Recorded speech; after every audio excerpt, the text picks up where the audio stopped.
ಎಲ್ಲ ವಿದ್ಯಾರ್ಥಿಗಳಿಗೂ ಮುಂಜಾನೆಯ ಶುಭೋದಯಗಳು. ವಿದ್ಯಾರ್ಥಿಗಳೇ, ನಿನ್ನೆ ನಾನೇನು ಹೇಳಿದ್ದೆ? ದೂರದ ಬಗ್ಗೆ ಹೇಳಿದ್ದೆ. ಇವತ್ತು ನಾನೇನು ಹೇಳಕತ್ತೀನಿ? ಕಾಲ ಕಂಡುಹಿಡಿಯುವುದು ಹೇಗೆ. ಹಾಗಾದರೆ ಕಾಲದಲ್ಲಿ ಏನೇನು ಕೊಟ್ಟಿರ್ತಾರಪ್ಪ ಅಂದ್ರೆ, ವೇಗ ಕೊಟ್ಟಿರ್ತಾರ, ನೆಕ್ಸ್ಟ್ ದೂರ ಕೊಟ್ಟಿರ್ತಾರ. ವೇಗ ಮತ್ತು ದೂರ ಕೊಟ್ಟು ಏನು ಕಂಡುಹಿಡಿತಾರ? ಕಾಲ ಕಂಡುಹಿಡಿಯಕ್ಕೆ ಹೇಳ್ತಾರ. ಅವಾಗ ಭಾಳ ಈಜಿ ಐತಿ. ಇಲ್ಲಿ ವೇಗ ಎಷ್ಟಿದೆಪ್ಪ? ವೇಗ ಇಸ್ಕ್ವಲ್ ಟು 40 ಕಿಲೋಮೀಟರ್ ಪರ್ ಗಂಟೆ. ಹಾಗಾದ್ರೆ ಇಲ್ಲಿ ದೂರ ಎಷ್ಟಿದೆ? ದೂರ ಇಸ್ಕ್ವಲ್ ಟು 360 ಕಿಲೋಮೀಟರ್ ಐತೆ. ಹಾಗಾದ್ರೆ ನಾವು ಏನು ಕೇಳಬೇಕ್ರೆ? ಕಾಲ ಕೇಳ. ಕಾಲ ಇಸ್ಕ್ವಲ್ ಟು ಎಷ್ಟು? ಅವಾಗ ಸೂತ್ರ ಏನು ನೋಡಿಲ್ಲ? ಕಾಲ ಕಂಡುಹಿಡಿಯುವ ಸೂತ್ರ ಕಾಲ ಇಸ್ಕ್ವಲ್ ಟು ದೂರ ಬೈ ವೇಗ. ಅವಾಗ ಸೂತ್ರ ಹಚ್ಚಬೇಕು. ಕಾಲ ಇಸ್ಕ್ವಲ್ ಟು ದೂರ ಬೈ ವೇಗ. ಅವಾಗ ನಿಮ್ಗ ಸೂತ್ರ ಪ್ರಕಾರ ಇಲ್ಲಿ ದೂರ ಎಷ್ಟಿದೆ ಮಕ್ಕಳೇ? ದೂರ ಎಷ್ಟಿದೆ? 360 ಬೈ ವೇಗ ಎಷ್ಟಿದೆ? ಸೂತ್ರ ಪ್ರಕಾರ 40. ಹೌದಾ? ಇದನ್ನ ಒಂದು ಬೈ ಕೆಳಗಡೆ ಹಚ್ಚಬೇಕಿತ್ತು. ಕೆಳಗಡೆ ನೀವು ಕಾಣೋದಕ್ಕೋಸ್ಕರ ಇಲ್ಲಿ ಬಾಜು ಹಚ್ಚಿನ. ಇವಾಗ ಕಟ್ಟಾಡ್ಕೋಬೇಕು. ಈ ಸೊನ್ನೆ ಇದು ಆಯ್ತು, ಈ ಸೊನ್ನೆ ಇದು ಆಯ್ತು. ಅವಾಗ 4 ಮೊದಲೇ 4 9 ಅಂದ್ರ 9 ಗಂಟೆ. ಏನು? ಕಾಲ ಇಸ್ಕ್ವಲ್ ಟು 9 ಗಂಟೆ. ನೋಡ್ರಿ, ಇಲ್ಲಿ 40 ಕಿಲೋಮೀಟರ್ ಪರ್ ಗಂಟೆ ವೇಗದಲ್ಲಿ ಬರೆದ ವಾಹನ 360 ಕಿಲೋಮೀಟರ್ ದೂರ ಕ್ರಮಿಸಲು ತೆಗೆದುಕೊಳ್ಳುವ ಸಮಯ ಎಷ್ಟು ಅಂತ ಕೇಳಿದ್ರು. ಇಲ್ಲಿ ನಾವು ವೇಗ ಬರ್ಕೊಂಡ್ವಿ. ವೇಗ ಎಷ್ಟಿದೆ? 40 ಕಿಲೋಮೀಟರ್ ಪರ್ ಗಂಟೆ. ದೂರ ಎಷ್ಟಿದೆ? 360 ಕಿಲೋಮೀಟರ್ ಇದೆ. ಹಾಗಾದ್ರೆ ಕಾಲ ಕೇಳ. ಕಾಲ ಇಸ್ಕ್ವಲ್ ಟು ಎಷ್ಟು ಅಂದ್ರೆ, ಇಲ್ಲಿಂದ ನಾವು ಬೆಂಗಳೂರು ಹೋಗ್ಬೇಕಾದ್ರೆ 500 ಕಿಲೋಮೀಟರ್ ಇದೆ. ವೇಗ 60 ಕಿಲೋಮೀಟರ್ ಇದೆ. ಹಾಗಾದ್ರೆ ಅದ್ರ ಕ್ರಮಿಸಲು ತೆಗೆದುಕೊಳ್ಳುವ ಕಾಲ ಎಷ್ಟು ಅಂತ ಕೇಳ್ತಾರ. ಅದೇ ಟೈಪು ಡೈರೆಕ್ಟ್ ಕ್ವಶನ್ ಕೊಟ್ಬಿಟ್ರ. ಏನಂತ? ಒಂದು ಬಸ್ಸು 40 ಕಿಲೋಮೀಟರ್ ಪರ್ ಗಂಟೆ ವೇಗದಲ್ಲಿ ಹೊರಟಿದೆ, 360 ಕಿಲೋಮೀಟರ್ ಕ್ರಮಿಸಲು ತೆಗೆದುಕೊಳ್ಳುವ ಕಾಲ ಎಷ್ಟು ಅಂದಾಗ ಸೂತ್ರ ಪ್ರಕಾರ ವೇಗ ಇಸ್ಕ್ವಲ್ ಟು 40 ಕಿಲೋಮೀಟರ್ ಪರ್ ಗಂಟೆ, ದೂರ ಇಸ್ಕ್ವಲ್ ಟು 360 ಕಿಲೋಮೀಟರ್. ಕಾಲ ಇಸ್ಕ್ವಲ್ ಟು ಎಷ್ಟು? ಕಾಲ ಇಸ್ಕ್ವಲ್ ಟು ದೂರ ಬೈ ವೇಗ. ಅವಾಗ 9 ಗಂಟೆ ಬಂತು. ಹಾಗಾದ್ರೆ ಮಕ್ಕಳೇ, ಈ ಲೆಕ್ಕ ಕಂಡುಹಿಡಿದು ಗೊತ್ತಾಯ್ತು ನಿಮ್ಗ. ನೆಕ್ಸ್ಟ್ ಒಂದು ಲೆಕ್ಕ ಹೇಳ್ತೀನಿ ನೋಡ್ರಿ. ನೆಕ್ಸ್ಟ್, ಸೈಕಲ್ ಸವಾರನೊಬ್ಬ ಗಂಟೆಗೆ 10 ಕಿಲೋಮೀಟರ್ ವೇಗದಲ್ಲಿ ಚಲಿಸುತ್ತಾನೆ. 50 ಕಿಲೋಮೀಟರ್ ದೂರವಿರುವ ಪಟ್ಟಣವೊಂದನ್ನು ತಲುಪಲು ಬೇಕಾಗುವ ಕಾಲವೆಷ್ಟು ಅಂತ ಕೇಳ. ನೋಡ್ರಿ, ಒಬ್ಬ ಸೈಕಲ್ ಸವಾರ ಇಲ್ಲಿಂದ ಗದಿಗೆ ಹೋಗ್ಬೇಕು, ಕುಷ್ಟಗಿ ಟು ಗದಿಗೆ ಹೋಗ್ಬೇಕು. ಆದರೆ ಕುಷ್ಟಗಿನಿಂದ ಗದಿಗೆ ಹೋಗ್ಬೇಕಾದ್ರ ಅವನ ವೇಗ ಎಷ್ಟಿದೆ? 1 ಗಂಟೆ 10 ಕಿಲೋಮೀಟರ್ ಕ್ರಮಿಸ್ತಾನಪ್ಪ. ಹಾಗಾದ್ರೆ ಟೋಟಲ್ ಗದಗ ಎಷ್ಟಿದೆ? ಎಷ್ಟು ದೂರ ಇದೆ? ಕುಷ್ಟಗಿ ಟು ಗದಗ 50 ಕಿಲೋಮೀಟರ್ ದೂರ ಇದೆ ಅಂತ ತಿಳ್ಕೊಳ್ಳಿ. ಹಾಗಾದ್ರೆ ಪಟ್ಟಣವೊಂದನ್ನು ತಲುಪಲು ಬೇಕಾಗುವ ಕಾಲವೆಷ್ಟು ಅಂತ ಕೇಳ. ಅವಾಗ ಭಾಳ ಈಜಿ ಇದೆ ಮಕ್ಕಳೇ. ಏನು? ಮೊದಲಿಗೆ ವೇಗ ಹಚ್ಕೊಡ್ರಿ. ನಿಮ್ಗೆ ಹೇಳಿ ನಾನು, ವೇಗ ಇಸ್ಕ್ವಲ್ ಟು ಎಷ್ಟಿದೆ? 10 ಕಿಲೋಮೀಟರ್ ಪರ್ ಗಂಟೆ. ಕಿಮಿ ಫರ್ ಗಂಟೆ. ನಿಮ್ಗೆ ಕಿಮಿ ಫರ್ ಗಂಟೆ ಅಂತ ಹೇಳಿ ನಾನು. ಫರ್ ಗಂಟೆ ಅಂದ್ರೆ 1 ಗಂಟೆಗೆ 10 ಕಿಲೋಮೀಟರ್ ವೇಗ ಅಂತ ಅರ್ಥ ಇಲ್ಲ. ಪ್ರತಿ 1 ಗಂಟೆ ಅಂತ ಅರ್ಥ. ಹಾಗಾದ್ರೆ ಇಲ್ಲಿ ದೂರ ಎಷ್ಟಿದೆ? ಎಷ್ಟಿದೆ ಮತ್ತೆ ದೂರ? 50 ಕಿಲೋಮೀಟರ್. ಕಿಲೋಮೀಟರ್ ಬೇರೆ, ಕಿಲೋಮೀಟರ್ ಪರ್ ಗಂಟೆ ಬೇರೆ. 1 ಗಂಟೆ ಅಂತ ಅರ್ಥ ಕೊಡ್ತಾನೆ. ನಾನು ಹೇಳಿ ನೀವು ಮೊನ್ನೆ ಮೊದಲ. ಹಾಗಾದ್ರೆ ಏನ್ ಕೇಳೋರು? ಕಾಲ ಕೇಳಾರ. ಕಾಲ ಇಸ್ಕ್ವಲ್ ಟು ಕ್ವಶನ್ ಮಾರ್ಕ್. ಕಾಲ ಇಸ್ಕ್ವಲ್ ಟು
ಹಾಗಾದ್ರೆ ಇಲ್ಲಿಂದ ಕುಷ್ಟಗಿಯಿಂದ ಎಲ್ಲಿಗೆ ಹೋಗ್ಬೇಕಾದಾಗ ಗದಿಗೆ ಹೋಗ್ಬೇಕಾದ್ರೆ ಆ ಸೈಕಲ್ ಸವಾರ ಎಷ್ಟು ಗಂಟೆ ತೆಗೆದುಕೊಂತಾನ ಅಂದ್ರ 5 ಗಂಟೆ ತೆಗೆದುಕೊಂತಾನ.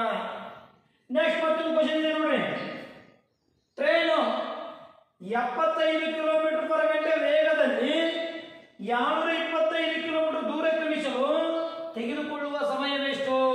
ಒಂದು ರೈಲು, ಟ್ರೈನ್ ಮೀನ್ಸ್ ರೈಲು, ಅದು ಎಷ್ಟು ಕಿಲೋಮೀಟರ್ ಹೋಗಬೇಕೀಗ?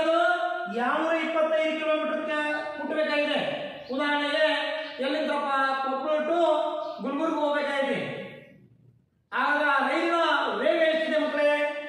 75 ಕಿಲೋಮೀಟರ್ ಪರ್ ಗಂಟೆ ವೇಗ ಇದೆ. ಅದು 1 ಗಂಟೆಗೆ 75 ಕಿಲೋಮೀಟರ್ ಕ್ರಮಿಸುತ್ತಾ. ಹಾಗಾದ್ರೆ 225 ಕಿಲೋಮೀಟರ್ ಕ್ರಮಿಸಲು ತೆಗೆದುಕೊಳ್ಳುವ ಕಾಲವೆಷ್ಟು ಅಂದಾಗ ನೋಡ್ರಿ, ಇಲ್ಲಿ ಬಹಳ ಈಸಿ ಇದೆ. ವೇಗ ಎಷ್ಟಿದೆ? 75 ಕಿಮಿ ಪರ್ ಗಂಟೆ.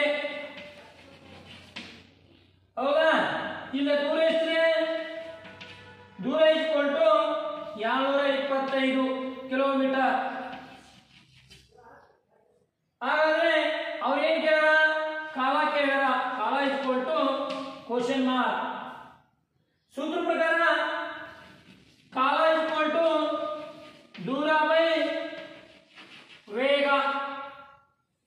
ಹಾಗಾದ್ರೆ ಮಕ್ಕಳೇ ದೂರ ಎಷ್ಟಿದೆ? 225 ಬೈ ವೇಗ ಎಷ್ಟಿದೆ? 75. ಹಾಗಾದ್ರೆ ಇಲ್ಲಿ ಕಲ್ಪನೆ ಮಾಡಬೇಕು, ಇವೆರಡು ಒಂದ ಮಗ್ಗಿರಬೇಕು. ಯಾವ ಮಗ್ಗಿರಬೇಕು? 15 ಮಗ್ಗಿಲಿಂದ ಹೋಗುತ್ತಾ, ನೆಕ್ಸ್ಟ್ 25 ಮಗ್ಗಿಲಿಂದ ಹೋಗುತ್ತಾ. ಹೆಂಗ? ಉದಾಹರಣೆ ನಿಮ್ಗೆ 5 ಮಗ್ಗಿಲು ಹೊಡ್ಕೊಂಡ್ಬಿಡ್ತೀವಿ ನೋಡ್ರಿ. 5 ಒಂದೇ 5, 7 5 2 25 ಆಯ್ತು. 5 15. ಹಾಗಾದ್ರೆ ಇಲ್ಲಿ 5 4 20, ಮುಂದೆ 2 ಉಳಿತು, 25 ಆಯ್ತು. 5 4 20 ಮುಂದೆ ಎಷ್ಟು ಉಳಿತು? 5 25. ಇವಾಗ ನೆಕ್ಸ್ಟ್ ಮತ್ತೆ 3 5 ಮಿಗೆ ಹೋಗುತ್ತಾ? 5 3 5 9 3 1 ಅವಾಗ ಕಾಲ ಇಸ್ಕೊಳ್ಟು 3 ಗಂಟೆ. ನೋಡಿ ಇನ್ನೇನು ಹೇಳ್ತೀನಿ. ರೈಲು 75 ಕಿಲೋಮೀಟರ್ ಪರ್ ಗಂಟೆ ವೇಗದಲ್ಲಿ 225 ಕಿಲೋಮೀಟರ್ ದೂರ ಕ್ರಮಿಸಲು ತೆಗೆದುಕೊಳ್ಳುವ ಸಮಯವೆಷ್ಟು? ಅವಾಗ ವೇಗ 75 ಕಿಲೋಮೀಟರ್ ಪರ್ ಗಂಟೆ, ದೂರ 225 ಕಿಲೋಮೀಟರ್. ಹಾಗಾದ್ರೆ ಕಾಲ ಇಸ್ಕೊಳ್ಟು ಎಷ್ಟು? ಈ ಟೈಪ್ ಕೇಳಿದಾಗ ಕಾಲ ಇಸ್ಕೊಳ್ಟು ದೂರ ಬೈ ವೇಗ. ಇಲ್ಲಿ ಸೂತ್ರ ಪ್ರಕಾರ ನಿಮ್ಗೆ ಇದು ಗೊತ್ತಾಯ್ತು ಅಂತ ಗೊತ್ತಿಲ್ಲ, ಅದು ಗೊತ್ತಾಗಿದ್ರೆ ಇನ್ನೇನು ಕಟ್ ಹೊಡ್ಕೋಬಹುದು. ಹೆಂಗ? ಇಲ್ಲಿ 225 ಬೈ 75 ಐತಿ. 25 ಮಗ್ಗಿ ಹೋಗುತ್ತಾ? 25 3 ನಿಮಗೆ 25 ಮಗ್ಗಿ ಬರೋದ್ರೆ ಏನು ಹೇಳಿದ್ರೆ 15 ಮಗ್ಗಿ ಹೋಗುತ್ತಾ? ನಿಮ್ಗೆ ಹಂಗೆ ಬರೋದಂತಂದ್ರೆ ಮತ್ತೆ ಈ ಬಾಕ್ಸ್ ಅಂತ ಹೋಗ್ಬೇಕು. ಈ ಚಿಹ್ನೆಯಲ್ಲಿ ನಿಮ್ಗೆ ಹಾಕೊಳ್ಳೋಕೆ ಈಜಿ ಮೆಥಡ್ ನಾನು ಏನು ಮಾಡ್ಕೊಂತ ಹೋದೆ? ಭಾಗಿಸ್ಕೊಂತ ಹೋದಾಗ ಕಾಲ ಎಷ್ಟು ಬಂತು? 3 ಗಂಟೆ ಬಂತು. ಇದು 25 ಎಷ್ಟೇ ಹೋಗುತ್ತಂದ್ರೂ ಬರ್ತದ. 25 3 25 4 25 8 ಎಷ್ಟಾಯ್ತಾ? 200. 25 25 5 9 225 ಆಗುತ್ತಾ? ಅವಾಗ ನೆಕ್ಸ್ಟ್ 3 1 3 ಅವಾಗ ಕಾಲ ಎಷ್ಟು? 3 ಗಂಟೆ ಬಂತು. ನೆಕ್ಸ್ಟ್ ಒಂದು ನಿಮ್ಗೆ ಇದಾಯ್ತು. ಇನ್ನೊಂದು ಲಕ್ಷ ಕೇಳಿ. ನೆಕ್ಸ್ಟ್ 25 ಕಿಲೋಮೀಟರ್ ಪರ್ ಗಂಟೆ ವೇಗದಲ್ಲಿ ಚಲಿಸುವ ಕಾರು 250 ಕಿಲೋಮೀಟರ್ ಕ್ರಮಿಸಲು ತೆಗೆದುಕೊಳ್ಳುವ ಸಮಯವೆಷ್ಟು ಅಂತ ಕೇಳಿದೆ. ಇಲ್ಲಿ ನೋಡೋದಲ್ಲ, ವೇಗ ಎಷ್ಟಿದೆ ಮಕ್ಕಳೇ? 25 ಕಿಮಿ ಪರ್ ಗಂಟೆ. ದೂರ ಎಷ್ಟಿದೆ? 250 ಕಿಲೋಮೀಟರ್ ಇದೆ. ನೆಕ್ಸ್ಟ್ ಅವ್ರೇನು ಕೇಳ್ಯಾರ?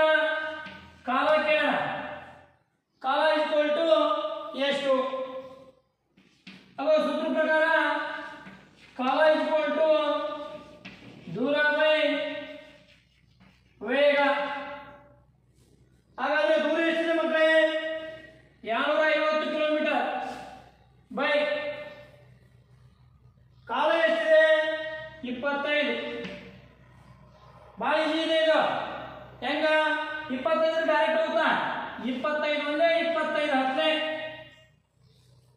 ಅಂದ್ರ 10 ಗಂಟೆ. ಇಲ್ಲಿ ಜಾಗ ಇರೋದು ಕಾರಣಕ್ಕಾಗಿ ಇಲ್ಲಿ ಬರ್ತೀವಿ ನೋಡು. ಕಾಲ ಈಕ್ವಲ್ ಟು 10 ಗಂಟೆ.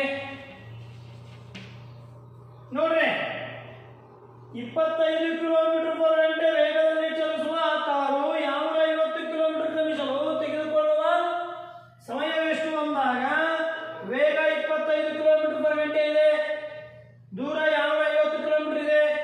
ಕಾಲ ಈಕ್ವಲ್ ಟು ಎಷ್ಟು? ಕಾಲ ಈಕ್ವಲ್ ಟು ದೂರ ಬೈ ವೇಗ. ದೂರ ಎಷ್ಟಿದೆ? 250 ಬೈ 25. 25 ಒಂದೇ 25 ಹತ್ತನೇ. ಅವಾಗ ಕಾಲ ಈಕ್ವಲ್ ಟು 10 ಗಂಟೆ. ನೀವು ಕಾಮನ್ ಕಲ್ಪನೆ ಇರಬೇಕು. ಕಾಲ ಕಂಡುಹಿಡಬೇಕಾದಾಗ ದೂರ ಕೊಟ್ಟಿರ್ತಾರ, ನೆಕ್ಸ್ಟ್ ಏನು ಕೊಟ್ಟಿರ್ತಾರ? ವೇಗ ಕೊಟ್ಟಿರ್ತಾರ. ದೂರ ಮತ್ತು ವೇಗ ಕೊಟ್ಟಾಗ ಏನ್ ಮಾಡಿ ಕಂಡುಹಿಡ್ಕೋಬೇಕು? ಡೈರೆಕ್ಟ್ ಆಗಿ ಕಾಲ ಕಂಡುಹಿಡ್ಬೇಕಂದ್ರೆ ನಿಮ್ ಕಲ್ಪನೆ ಬರಬೇಕು. ನಿಮ್ ಕ್ವಶನ್ ಅರ್ಥ ಆಗ್ಬೇಕು. ಅವ್ರು ಏನ್ ಕೇಳಿರೋದು ಕ್ವಶನ್ ಅರ್ಥ ಆದಾಗ ಲೆಕ್ಕಗಳನ್ನು ಬಿಡ್ಸಕ್ ಬರ್ತಾ. ನೆಕ್ಸ್ಟ್ ಇನ್ನೊಂದಿದೆ ನೋಡ್ರಿ ಕೆಳಗಡೆ. 50 ಕಿಲೋಮೀಟರ್ ಪರ್ ಗಂಟೆ ವೇಗದಲ್ಲಿ ಚಲಿಸುವ ಕಾರು 500 ಕಿಲೋಮೀಟರ್ ಕ್ರಮಿಸಲು ತೆಗೆದುಕೊಳ್ಳುವ ಸಮಯವೆಷ್ಟು ಅಂತ ಕೇಳ. ಇಲ್ಲಿ ನೋಡಿ ವೇಗ ಎಷ್ಟಿದೆ? 50 ಕಿಲೋಮೀಟರ್ ಪರ್ ಗಂಟೆ.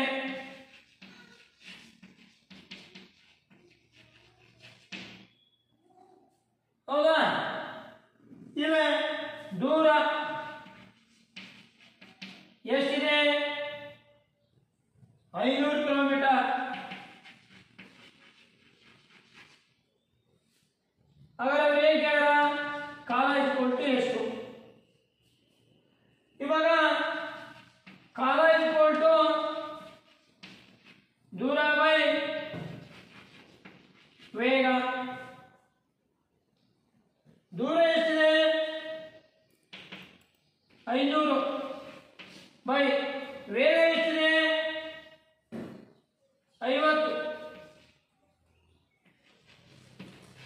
ಡೈರೆಕ್ಟ್ ಹೋಗ್ಬಿಡೋಕ. ಈ ಸೊನ್ನೆ ಇದು ಹೋಯ್ತು, ಈ ಸೊನ್ನೆ ಇದು ಹೋಯ್ತು. ಮ್ಯಾಗ 50 ಉಳಿತು, ಕೆಳಗೆ 5 ಉಳಿತು. 5 ಒಂದೇ 5 ಹತ್ತನೇ. ಅಂದರೆ ಕಾಲ ಈಕ್ವಲ್ ಟು 10 ಗಂಟೆ. ನೋಡ್ರಿ ಭಾಳ ಈಸಿ ಐತೆ.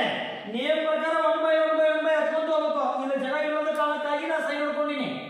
ಈಗ ಒಂದತ್ತು ವೇಗ ಹಚ್ಕೊಂಡೆ, ನೆಕ್ಸ್ಟ್ ದೂರ ಹಚ್ಕೊಂಡೆ, ನೆಕ್ಸ್ಟ್ ಕಾಲ ಎಷ್ಟು ಅಂತ ಕೇಳಿದ. ಈ ಸಾರಾಂಶ ಪ್ರಕಾರ ಸೂತ್ರ ಹಚ್ಕೋಬೇಕು. ಕಾಲ ಈಕ್ವಲ್ ಟು ದೂರ ಬೈ ವೇಗ.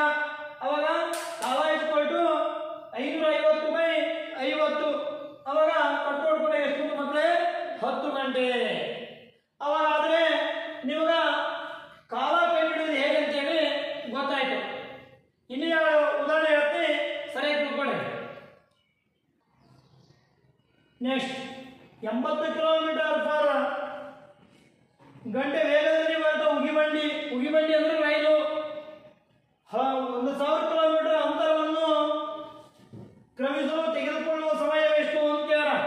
ನೋಡ್ರಿ 80 ಕಿಲೋಮೀಟರ್ ಪರ್ ಗಂಟೆ ವೇಗದಲ್ಲಿ ಹೊರಟ ಉಗಿಬಂಡಿ 1000 ಕಿಲೋಮೀಟರ್ ಅಂತರವನ್ನು ಕ್ರಮಿಸಲು ತೆಗೆದುಕೊಳ್ಳುವ ಸಮಯವೆಷ್ಟು ಅಂತ ಕೇಳ. ನೋಡ್ರಿ ಬಹಳ ಈಸಿ ಇದೆ ಇದು. ಇಲ್ಲೇನಿದೆ? ವೇಗ.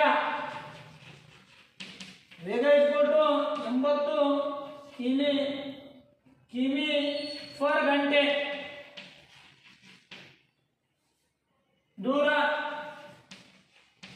ದೂರ ಇಟ್ಕೊಟ್ಟು 1000 ಕಿಲೋಮೀಟರ್. ಹಾಗಾದ್ರೆ ಅವ್ರೇನು ಕೇಳಿದ್ರ ಕಾಲ ಇಟ್ಕೊಟ್ಟು ಎಷ್ಟು? ಕಾಲ ಇಟ್ಕೊಟ್ಟು ದೂರ ಬೈ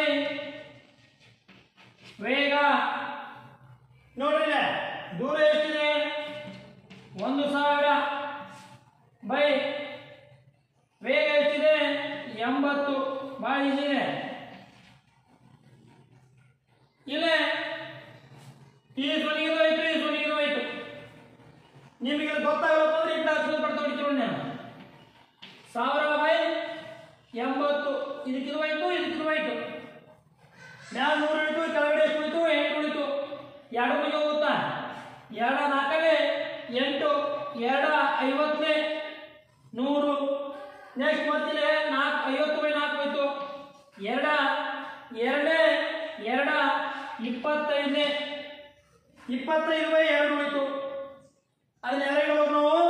ವಿಷಮ ಭಿನ್ನ ರಾಶಿ ಆಗುತ್ತಾ ಮಿಶ್ರ ಭಿನ್ನ ರಾಶಿಯಾಗಿ ಮಾಡ್ಕೋಬೇಕು. 2 1 2 12.5. ನಿಮ್ಗೆ ಅದು ಬೇಡಪ್ಪ ಅಂದಾಗ 25 ಬಾಗಿಲೆ 2 ಮಾಡ್ಕೊಂಡ್ಬಿಡ್ರಿ, ಪೂರ್ಣಾಂಕ ಇಟ್ಕೊಂಡ್ಬಿಡ್ರಿ.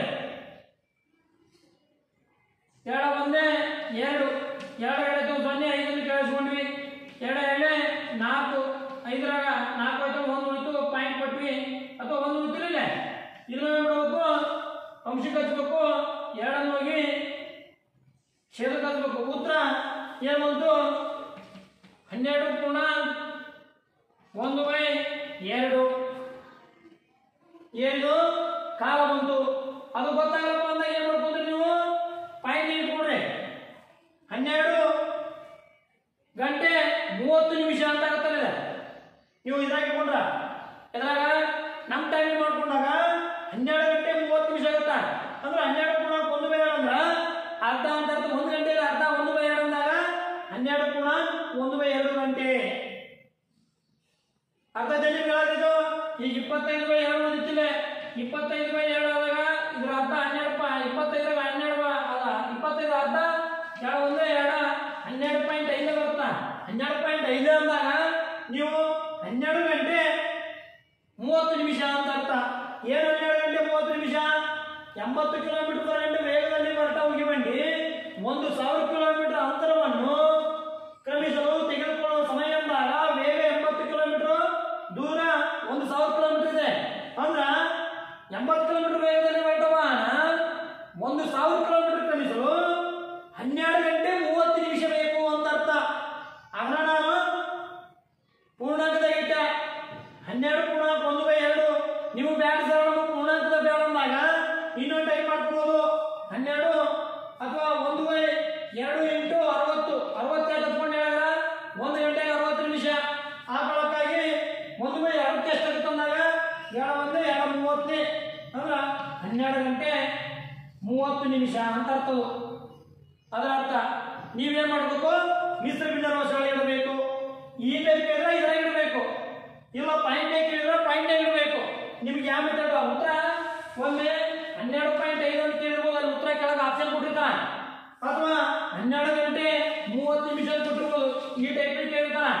ಅಥವಾ 12 ಪೂರ್ಣ 1/2 ಅಂತ ಕೇಳ್ತಾರ.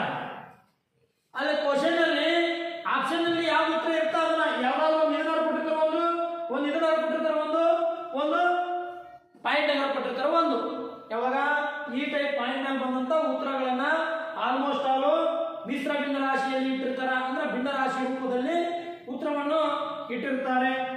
ನೆಕ್ಸ್ಟ್ ಒಂದು ಕ್ವಶನ್ ಇದೆ ನೋಡ್ರಿ. 72 km/h ವೇಗದಲ್ಲಿ ಹೊರಟವ 720 km ಕ್ರಮಿಸಲು ತೆಗೆದುಕೊಳ್ಳುವ ಸಮಯವೆಷ್ಟು ಅಂತ ಕೇಳ.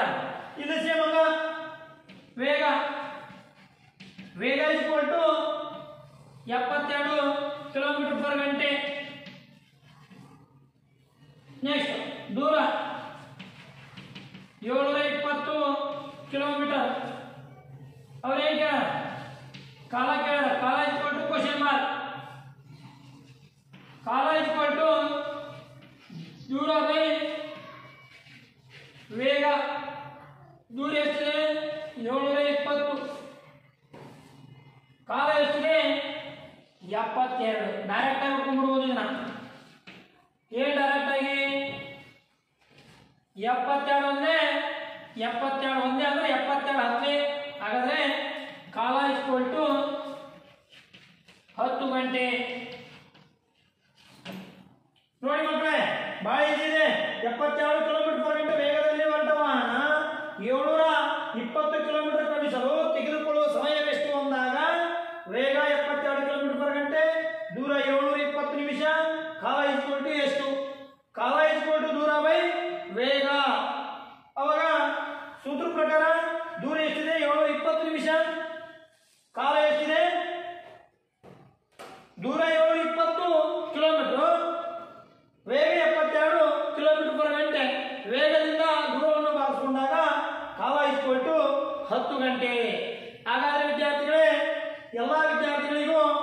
ಇವತ್ತು